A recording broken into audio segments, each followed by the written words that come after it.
It's crazy how important human connection is, not only to the quality of our lives, but our longevity, our wellness. And here's the deal. There's many of you guys in the audience that are probably thinking, but Gabby, if I eat McDonald's for breakfast, lunch, and dinner, if I don't sleep, if I don't exercise, and I lay on the couch all day, it doesn't matter how many strong social connections I have. It doesn't matter how many times I see my friends, I'm gonna be unhealthy. And I would say you're absolutely right. I'm not arguing that you throw the pillars of your health away. I'm arguing that there needs to be a shift in perspective. The perspective shift is that our relationships are not a beneficiary of our health plan. They're not an extra, a supplemental component. They're the foundation. Because when we are strongly socially connected, we're happier and we're healthier. So don't forget to take your supplements, and don't forget to do your infrared light therapy and sit in the sauna and do your meditation and keep your morning routine intact. But don't forget to call your mom. Don't forget to hug your friends. Don't forget to sit across from someone and truly listen. Because as humans, we need the human connection. If we want to decrease the depression and anxiety that is fully forced at us in all different directions today, if we want to ground ourselves in even a little bit of all the noise that we're presented with in this day and age, if we want to improve our self-esteem, our immune system function, our sleep, our memory and focus, we have to stay rooted in our relationships. And we build those relationships through conscious communication. So we're going to talk about the ABCs of conscious communication today. If we know how important our relationships are, we have to know how to build them. So let's talk about it. The A in our ABCs of conscious communication is absolute presence. Now, presence is kind of a buzzword nowadays. You always hear about being present and practicing presence. That's why we connected to the breath in the beginning of this beautiful day that lies ahead of us. But being present, I'm going to put it in two ways, because we have different ways of thinking and interpreting things. The first way I'm going to put it is be where your feet are. Wherever your physical body is, that's where your energy and your focus should lie. Number two, it's rewiring your thoughts and being able to take yourself out of what needs to be done to what's happening right now. So often we're in the past, we're in the future, we're not fully in the present. And there's a famous proverb that says the closed hand cannot receive. And what that means under the umbrella of presence is that when we're closed off, when we're distracted, we're in the past, we're in the future, we're not open to receive all that the present moment has to offer us. In a conversation, when we're closed off, holding on to what we want to say, our own thoughts, our own opinions, trying to prove ourselves in what we share in that conversation, we're not open to receive another individual. And being received is a core need in all of us as human beings, to be heard, to be seen, to be valued and appreciated. And we're not present for others. Oftentimes, it shows up in the way we communicate. We interrupt one another because we're so excited to get out what we want to say, we're not really listening to the other person who's communicating to us. How many of you guys, by a show of hands, actually like being interrupted? You like being cut off in the middle of what you're saying. Oh, it's the best. It's not. That actually is my biggest pet peeve. But here's the thing, I do it when I'm not present. When I want to hurry up and get out what I want to say. So how do we practice presence? I'm going to give you guys 3 tips. The first tip is to set intentions and frames around your conversation. To set an intention just means know the energy that you want to hold in a conversation. Know the attitude that you want to go into a conversation with. How do you want to feel in the conversation? How do you want the other person to feel in a conversation? And what do you want to walk away with the conversation with? So important to know these things, because then you set a direction for your energy to go. If we don't do that, it's like we're swimming in a lazy river.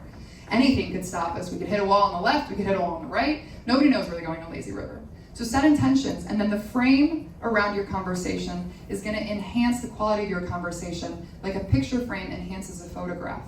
So stay on track. Stay in alignment with what your intentions, the energy that you're holding in the conversation are. And then we have to eliminate distractions. There's so much noise in the world nowadays, guys. Our phones, they're never off anymore. But it's not just our phones, it's our thoughts. It's looking over our shoulder every time the door opens while we're in a meeting. We're so easily distracted because there's noise 24/7. And your greatest superpower is your attention and your focus. Don't give it away so easily. If you're in a conversation and you're not able to quiet your distractions, reschedule the conversation or bring the elephant out from the middle of the room and into the open and allow it to be addressed. Big deal, we're all human. And the third thing that we need to do is get comfortable with silence. Because so many of us think that silence is awkward. We run from it. We try to fill every bout of silence every moment we get. God forbid, I feel anxious or somebody else feels anxious. And so we rush our responses. We react versus respond. We cut people off. And silence is critical because what silence allows for is expansion. What silence allows for is the opportunity to open up, to go deeper, to share. And more information for all of us leads to deeper understanding and better relationships. Jefferson Fisher is a trial lawyer, and he has a really great podcast all about communication. And he says, let your breath be your first word. If we could just wait 3 to 5 seconds to respond, you would be flabbergasted by the amount of information that would be shared because we're not cutting people off or rushing their responses. Nobody wants to feel rushed when they're talking to you. I promise you that.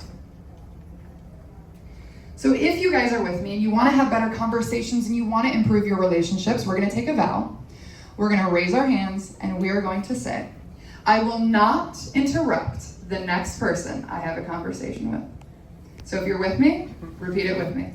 I will not interrupt the next person I have a conversation with.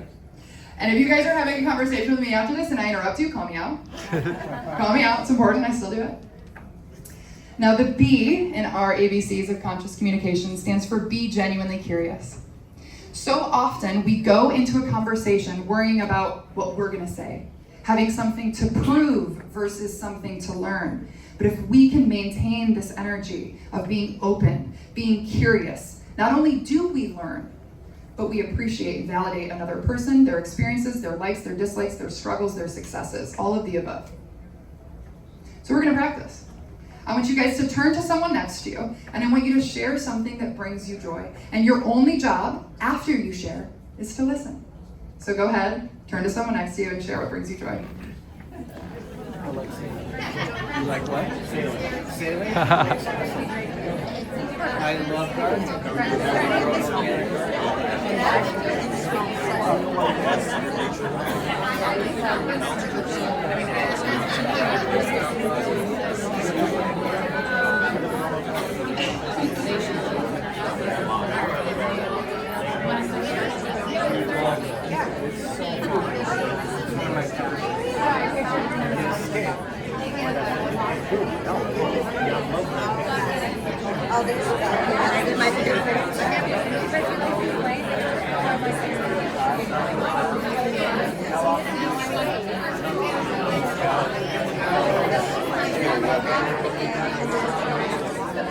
All right, now that was like a trailer. That was a trailer, and you guys now have to continue these conversations after this speech, when you guys have a chance to talk outside of the keynote hall. That was beautiful. I love hearing your guys' voices.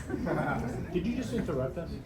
She certainly did. I just interrupt you? This is crazy. Guys, somebody called me out. It's this guy right here.